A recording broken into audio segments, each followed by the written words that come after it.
Imos ca información deportiva. A Escola de Fútbol Municipal Concello de Boiro superou a Orzán pola mínima e sitúase no 9º posto. Un gol de Antía decantou o duelo para as boirenses. O 2026 comezou da mellor forma posible para a Escola de Fútbol Municipal Concello de Boiro.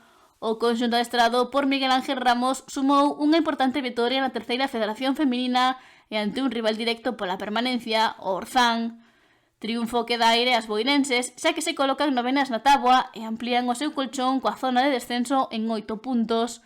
Este era un partido marcado en vermello para as do Barbanza, que tiñan as ideas claras. Dominaron o coiro e o ritmo de xogo, arrancando o duelo mirando cara a portería rival e rozando o gol no primeiro minuto, man a man que a dianteira local non definiu entre os tres paus. O Boiro ia acumulando ocasións ante un Orzán cheo de dúbidas e recolleu o premio a súa insistencia co gol de Antía, que adiantaba as locais no 44, xusto antes do descanso. O paso por vestiarios non sentou ben a Escola de Fútbol Municipal Concello de Boiro, que perdeu o seu dominio en favor dun Orzán que despertou e quería o empate. As locais sufriron máis aguardado tras o xogo despregado no primeiro tramo do duelo, pero puderon manter a súa vantaxe. As barbanzas amarraron 3 puntos moi importantes no seu camiño cara a permanencia e colócanse a 8 do maio, equipo que marca o descenso.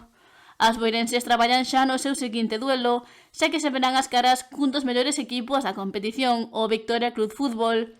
As segundas clasificadas serán as anfitrioas do encontro desta fin de semana da Escola de Fútbol Municipal Concello de Boiro.